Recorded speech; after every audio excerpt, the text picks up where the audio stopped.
मित्रों, भारत माता के महान सपूत, महान शिक्षाविद, प्रखर राष्ट्रवादी राजनेता, स्वतंत्रता संग्राम सेनानी, भारतीय जनसंघ के संस्थापक अध्यक्ष डॉक्टर श्यामा प्रसाद मुखर्जी जी की आज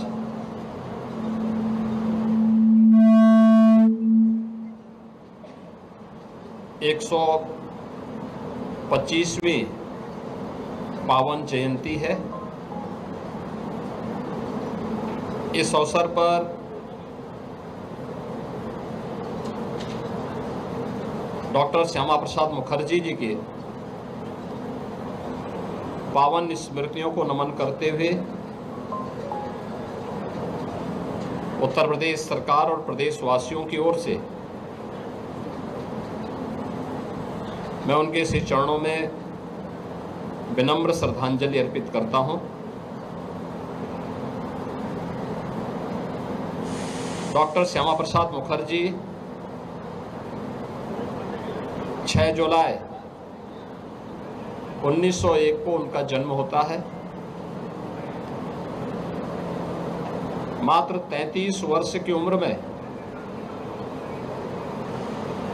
कोलकाता विश्वविद्यालय के सबसे युवा कुलपति के रूप में उन्होंने अपनी सेवाएं दी। वे एक प्रखर वक्ता थे, स्वतंत्रता संग्राम सेनानी थे, महान शिक्षाविद थे। पूरा जीवन राष्ट्र माता के लिए उन्होंने समर्पित किया था।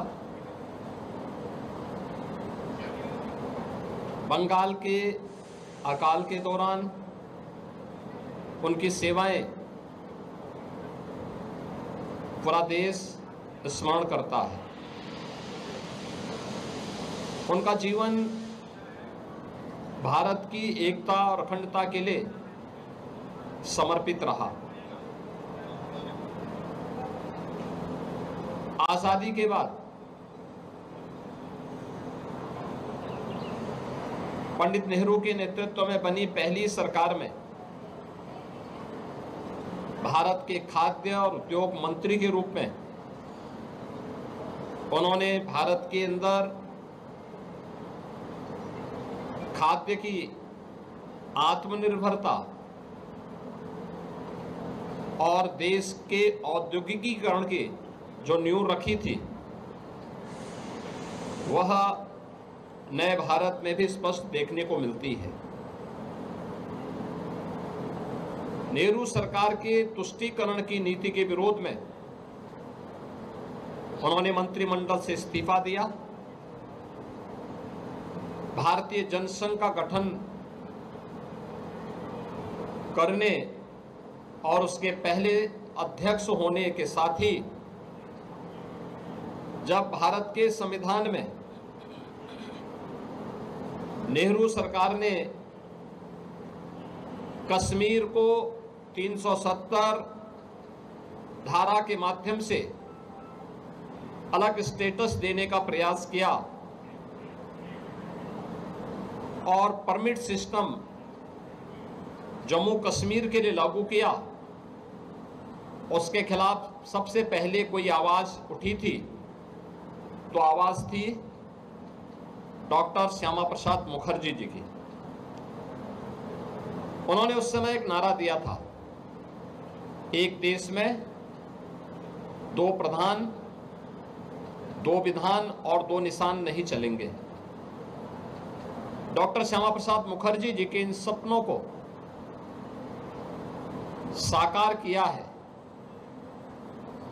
देश के यशस्वी प्रधानमंत्री श्री नरेंद्र मोदी जी ने, जब कश्मीर में धारा 370 को समाप्त करके कश्मीर को भारत के संविधान के अनुरूप शेष भारत के साथ जोड़ते हुए एक विधान, एक प्रधान और एक निशान के साथ उन्हें भी भारत की लोकतांत्रिक धारा के मुख्य धारा के साथ जोड़ने का जो अभिनव प्रयास हुआ है, आज जम्मू कश्मीर तेजी के साथ विकास कर रहा है। यह डॉक्टर श्यामा प्रसाद मुखर्जी के संकल्पों की विजय है, जो प्रधानमंत्री मोदी जी के नेतृत्व में संभव हो पाया।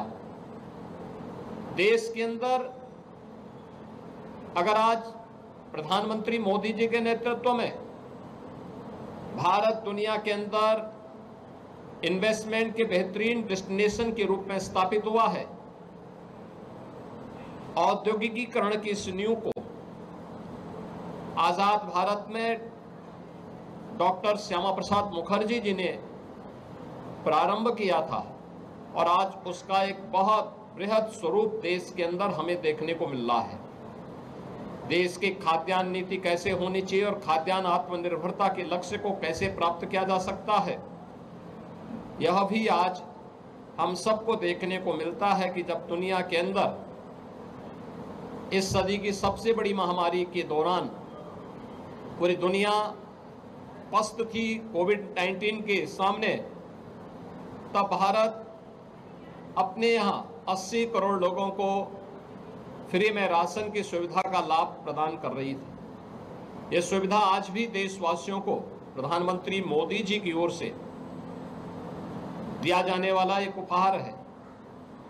ये जब जितने भी संकल्प पूरे होते दिखाई दे रहे हैं, ये सभी संकल्प डॉक्टर श्यामा प्रसाद मुखर्जी के सपनों को साकार होने जैसा है। आज उनकी इस पावन जयंती कार्यक्रम के अवसर पर उनकी स्मृतियों को हम सब नमन करते हैं। उन्हें प्रदेश वासियों की ओर से और प्रदेश सरकार की ओर से विनम्र श्रद्धांजलि अर्पित करते हैं।